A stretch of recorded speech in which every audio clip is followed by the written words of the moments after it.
From Vermont Public, this is The Frequency. I'm Mitch Wertlieb. It's Friday, March 21st, and here are today's headlines. Gifford Medical Center in Randolph lost over $10 million in 2024 and remains in the red this year. President Michael Costa says some of those losses were from implementing a new electronic health record, the high cost of drugs, and paying traveling staff and hiring difficulties. To save money, the medical center cut several senior management positions and closed their chiropractic and urogynecology care. And they're exploring new group purchasing options to get better prices on supplies. Right now, Costa says Gifford isn't considering any other cuts to patient services. It's a big deal when you start taking away services. And we've done that where we thought it's necessary, but you have to really make an effort and look in the mirror and say, hey, we've done everything else we can do. Costa estimates the hospital will run a deficit through 2026. Gifford is one of 6 Vermont hospitals that lost money on patient care last year. And it's not just hospitals that are dealing with uncomfortable financial realities. Vermont lawmakers are taking steps to prevent the state's largest private health insurer from going insolvent. Essex Representative Alyssa Black says Blue Cross Blue Shield of Vermont is in serious financial trouble. If Blue Cross Blue Shield of Vermont goes into receivership, our entire system of healthcare in this state will cease to exist. In order to prevent that from happening, lawmakers are considering legislation that would allow state regulators to provide emergency financial relief if Blue Cross's situation worsens. The money would come from the University of Vermont Medical Center, which says it has concerns with the proposal. In other healthcare news, the Vermont Senate has given its final approval to legislation providing financial incentives for people who take care of seriously ill family members at home. The bill provides a $1,000 refundable tax credit for people who spend at least 20 hours a week offering essential home care. Franklin Senator Randy Brock says there are many Vermonters, usually women over 55, who have left the workforce in order to tend to family members who would otherwise need institutional care. These healthcare suppliers who are members of the family who provide the hands-on healthcare that we're talking about here are heroes. They're not only heroes, they're people who help save us money. The bill now goes to the House for its consideration. The Vermont Senate kept busy as well yesterday, passing another bill, this one approving a proposed constitutional amendment that would protect the rights of Vermonters to organize and collectively bargain. The bill passed on a unanimous vote. Chittenden Senator Keisha Rom Hinsdale told her colleagues the proposed amendment is a proactive step given some of the political winds around the country. This amendment ensures that the labor protections Vermonters have today remain intact, shielding them from future political efforts to erode these rights, especially as we witness growing efforts across the country through legislatures, courts, and executive actions to threaten the choices of working people. The proposed amendment now goes to the House for its consideration. If it passes there, it will be presented to voters in a statewide referendum in 2026. The University of Vermont has announced its next president. Marlene Tromp currently holds the same position with Boise State University, where she's credited with helping boost the school's graduation rates and earn research awards. At a press conference yesterday, Tromp acknowledged the nation's current political tensions, but said UVM has an opportunity to bridge the divide. What I truly hope is that in this moment of deep and profound polarization in this country, that we can bring people together in dialogue at the university and open up the possibility and the opportunity for people to actually hear from others who don't think like they do. And that's so much a part of what universities should be. Tromp will succeed Suresh Garamela, who led UVM from 2019 until October of last year, and Tromp assumes the post later this summer. Coming up, there's a lot of excitement for original classical music compositions premiering next week, all written by Vermont students. We'll hear more from the folks involved in putting together the Music Comp Opus 39 concert after this. Thanks for listening to The Frequency, where support comes from VITA, supporting business growth and innovation in the Green Mountain State. From agriculture to manufacturing, energy to food production, find solutions that turn your business dreams into reality. Visit VEDA.org and see how VITA can help make it happen. Dozens of original music compositions by Vermont students will premiere this Monday. The Music Comp Opus 39 concert is the culmination of months of work. Vermont Public's James Stewart has more from the student composers, the concert organizers, and the musicians performing these new works. I like composing and being matched with the mentors. It's just more opportunities to see music. Tonight, I'm really looking forward to hearing all the pieces. I think it's going to be really fun. It's one of my favorite days as a school teacher all year long. I'm James Stewart, and this is the Student Composer Showcase for March 2025. We are able to give students the opportunity to put the creativity that's swirling around in their brain out into the world. That's the voice of Stephanie Wiggin, the Executive Director of Music Comp, Vermont's Music Composition Mentoring Program. Stephanie spoke with me in the middle of Music Comp's Opus 38 concert last year. Opus concerts are the culmination of months of work between student composers, mentors, and professional musicians. I asked Stephanie why encouraging student composers is so important to Music Comp and to her personally. I just have this vivid memory of a student of mine sitting with a string quartet that was about to play his piece, and his score was in his lap, and he was just kind of casually looking through it. And then the moment the quartet started to play his piece, his eyes shot up, and he looked around at everyone, and he looked at me, and he had tears in his eyes, and that was it for me. I thought, I will always do this. And the work continues. Music Comp's Opus 39 concert is Monday, March 24th. Just like last year, student composers from around the state will come to the Ellie Long Music Center in Colchester to participate in rehearsals, workshops, and it all culminates with the performance that evening. I enjoy coming here to listen to what other people made. You learn a lot about music. I really liked listening to people rehearsing. I learned stuff about composing different types of music. I want to compose for choirs because that sounds like a lot of fun. I learned really how to make my piece better. Collaborate with other people. It's really fun talking with a lot of people who are musical people. And I just want to see what it's like to compose a piece because I'm hoping to do it next year. But it sounds good when you do a lot of effort. Students aren't the only ones putting in effort. Educators from across Vermont work tirelessly to encourage their students to create new music and participate in the program. My name is Molly Dubois. I'm a music teacher at Crossett Brook Middle School.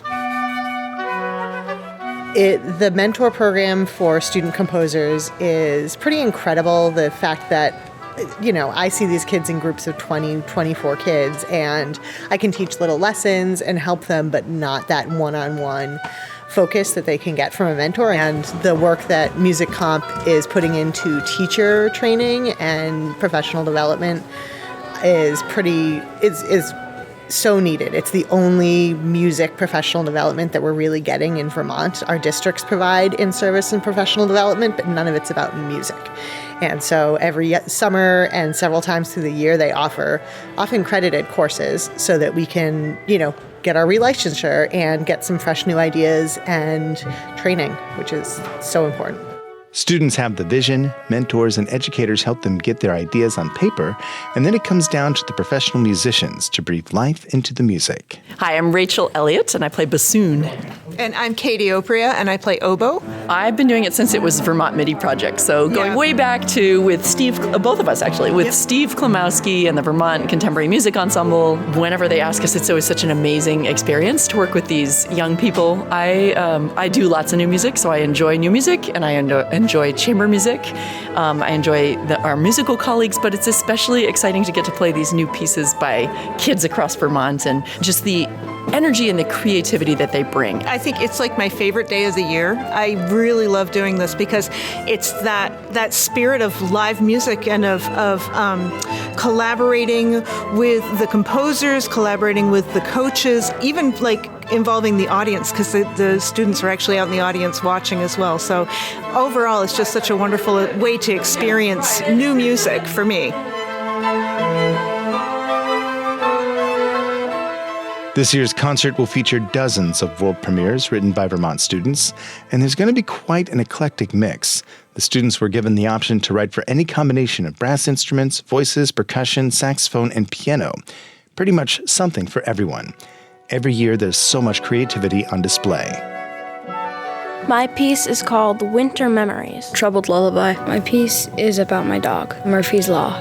2 Green Mountains. It's for 2 violins, 1 cello, a piano, and a bass. And I had this beat in my head since I was little, and I played it on the African drums. Piece at Sarah's house. Sarah is my aunt. It's written for string quartet, flute, clarinet, and bassoon.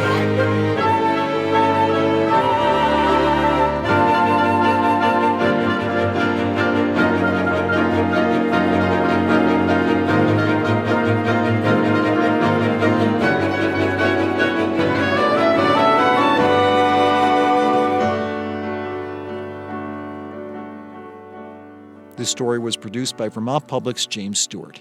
Music Comp's Opus 39 concert is 6:30 p.m. on Monday at the Ellie Long Music Center in Colchester. And now it's time for our weekly check-in on news from the world of sports. March Madness is upon us, and the UVM Catamounts are decided underdogs as they tip off tomorrow against the second-seeded North Carolina State Wolfpack in Round 1 of the NCAA Women's Basketball Tournament. UVM got to the big dance with an automatic bid after earning their second America East Conference championship in the past 3 years. When I spoke with Coach Elisa Kresge earlier this week, she said no one is picking 15-seeded UVM to upset one of college basketball's perennial powerhouses, but this is a game that every UVM fan and really everyone who loves hoops should watch.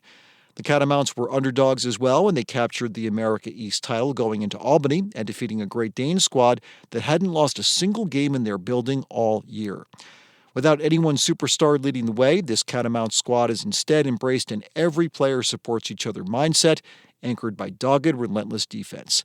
It's a calling card that makes UVM a pleasure to watch every time they take the floor, and a blueprint for the kind of coaching and selfless player mentality that produces success in all team sports. Yes, NC State is obviously a much tougher opponent than Albany, and it would be a mini miracle of sorts if the Catamounts could steal this game from the Wolfpack, but forget about the outcome.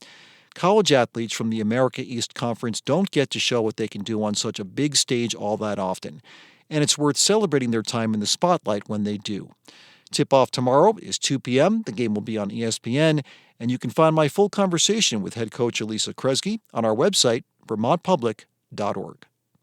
From the college hardcourt to the professional ice sheet, and I am compelled, much as it loathes me to do so, to talk about the different directions the 2 NHL teams that have met more than any other in league history are currently taking, the Boston Bruins and Montreal Canadiens. The Bruins had high hopes that 2 big free agent offseason signings would keep them on a path to their 9th consecutive playoff appearance, but you can pretty safely bet against that now. Doesn't matter whether they somehow stole the game from the Golden Knights in Vegas last night. They'd pretty much have to win all the rest of their games to leapfrog the teams ahead of them and sneak in as a wild card. The Bruins went through an early season coaching change, but that didn't help the team gain any traction. And now it's all about helping some of the prospects they picked up at the trade deadline, and perhaps some wise selections in the NHL draft for a change, can offer a fresh start and perhaps a return to the postseason next year. Calling this Bruins season a disappointment is like calling the Pinto one of Ford Motor Company's less than popular car models. Meanwhile, this was supposed to be another year in a rebuild for the Canadiens, and for most of the season it played out that way, with the Habs mired near the bottom of the standings amid injuries to star players like Patrick Laine that kept them from getting anywhere near the playoffs. But after the Four Nations tournament wrapped up in February, Montreal went on a tear, winning 5 in a row as the calendar turned to March, and after a 6-3 win over the Ottawa Senators Tuesday, they took possession of the second available wildcard berth in the Eastern Conference. Former UVM star Martin St. Louis is Montreal's head coach, and when the team was struggling earlier in the season, there was talk in the Hockey as Religion City about his job being at risk, but no one's saying that now. And if Montreal does make it to the postseason, the team that draws them in the first round better tread carefully.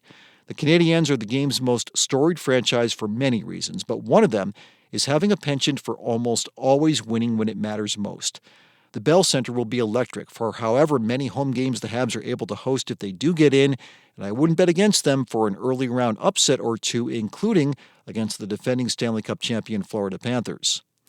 In the NBA, the Boston Celtics already have the record for most NBA championships in league history, and now own the distinction of having been purchased for the biggest price tag of any North American sports franchise ever.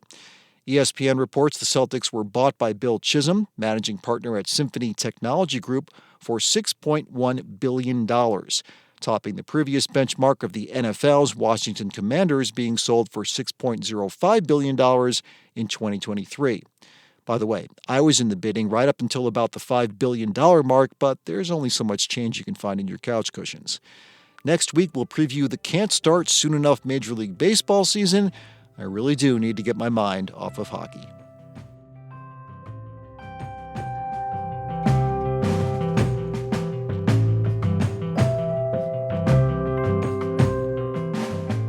Thanks for listening to The Frequency today. We had additional reporting from Lexi Krupp, Peter Hirschfeld, and Bob Kinzel.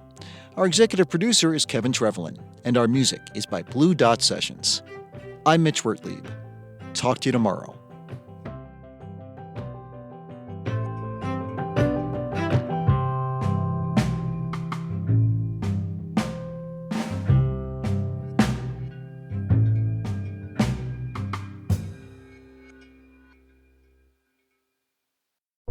Each morning, it's a new opportunity, a chance to start fresh. Up First from NPR makes each morning an opportunity to learn and to understand.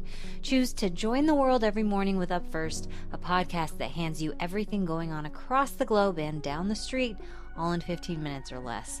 Start your day informed and anew with Up First by subscribing wherever you get your podcasts.